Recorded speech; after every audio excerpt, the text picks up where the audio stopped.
in Central Asian states, where most of them are having like a white skin, are currently get this toxic masculinity, right? Because bright skin and panels are just like just because their bright skin are currently get this toxic masculinity, right?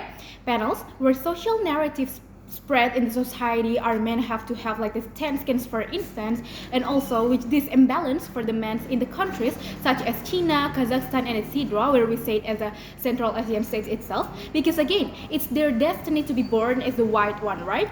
And panels, this is like and this is press these men for having for to find for find way for just reaching their own identity without pressure by the narrative of toxic masculinity itself, right?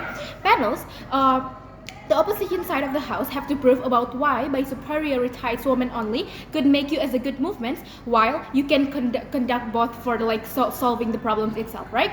So two main of goals that we want to reach of this debate. Firstly, about we want to help the issues without different of the gender, because the nature of the feminist itself that we will explain later on my arguments. And then secondly, about the feminist itself in the Central Asian, we believe we want them to emphasize about reducing these issues that attack men and not only just superioritize the woman itself, but panels. Two point of mechanism that we will overview. Firstly, about the online itself, it could be as free. Firstly, we will like support these men that get issues by social media, for instance. But secondly, we will do like a online campaign, and thirdly, we will do like an advertisement on the social media again, right? But secondly, about the offline mechanism that we will gonna make is two. Firstly, we will gonna do like a offline campaign, but also the secondly we will gonna make like a banner that we will put on the road, for instance, right?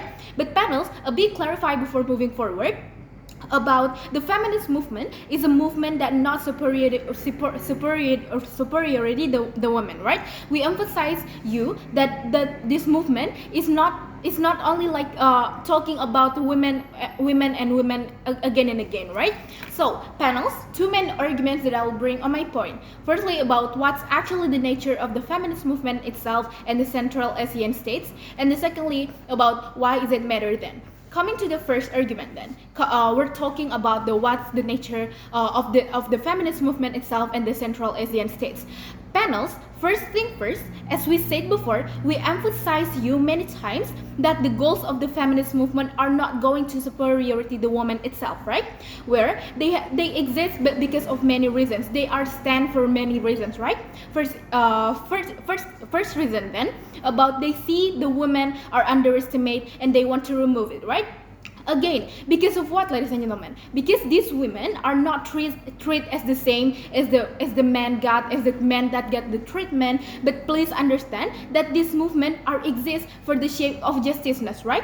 Where first where because they see in the status quo there is no like justiceness, there like injustice is spread everywhere for the women and for the men itself. And secondly, everyone without they want that this what they want is that everyone without looks gender are getting the same treatment, right? Again and again they are emphasized about the justiceness value itself. But second reasons then, panels, they are caring about the issues that would attack would attack women, right?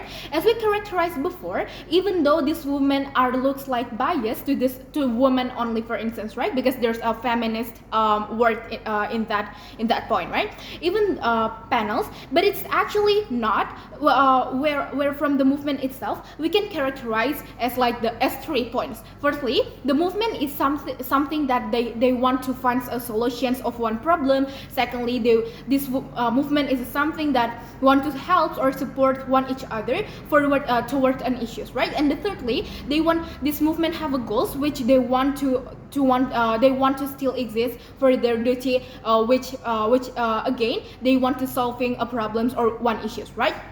So panels, coming to the nature of the Central Asians itself. Besides China, Kazakhstan, we also like Uzbekistan and Turkey for the other countries in Central Asians itself, right? Then why Central Asian then? Panels, like you noticed before, their characteristic to become a Central Asian people, for instance, are by their color of skin, right? Which is bright. They have to have like a light skin so that they considered as the Central Asian people, for instance, right?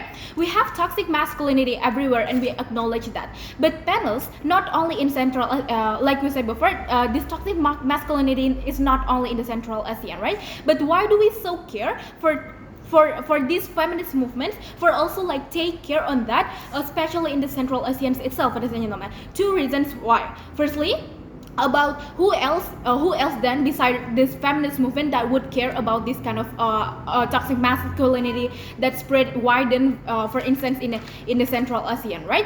Panels, we believe that the other movements won't be as focused as the feminist movement itself, because these feminists are the soft movements where they are the one that understand more about these issues, right? But also we believe that the other movements can't cover these issues because maybe they just think like it's not a big deal, for instance, or where this is the one that feminists care a lot about, right? But second reasons then about if the feminist movement would not care, because again they are just like they just think like this is not like the goal or the duty of the feminist movement. Panels, we think that this is gonna make two harms. Firstly, about this is gonna making worse the victims itself, because three reasons: because there's no people that care about them, there's no people like want to help them, or maybe as simple as these victims will feel that they are just overrated. Right? But panels, second reasons then, second harms is there will like a normalizations about the toxic masculinity itself, because when there is no care by the feminist movement, society, especially men itself, would think that the toxic masculinity are the commonly one, right? And the social narrative about the standard of masculinity will automatically justify, which this is so bad for the end of the day. So coming to the second argument then, where we are talking about why is it matter then. Panels, we think that this is real pragmatically beneficial for both of sides. Firstly, about the feminist movement itself, right? We will like helping people's problems with their purposes, where we are like solving people's problems, and also by helping the people's problem itself, they are reaching their goals, right? But panels, secondly, the beneficial for the feminist movement itself, they will make their name better on the social, right? Because again, they are not just helping the main actors of their purposes of the movement itself, which women, but they also can help the other actor, which man itself, right? By attacking the issues that attack them. But panels, what the beneficial for the men itself, right? Two beneficial that they will get, right? Firstly, they will like free out by the victims of this free out the victims of this man that get trapped by this toxic masculinity, right? But secondly, this will like preventing the other men or even like people outside from having like a judge of masculine standard, especially just become a color of skins and etc. By those reasons, very proud to propose.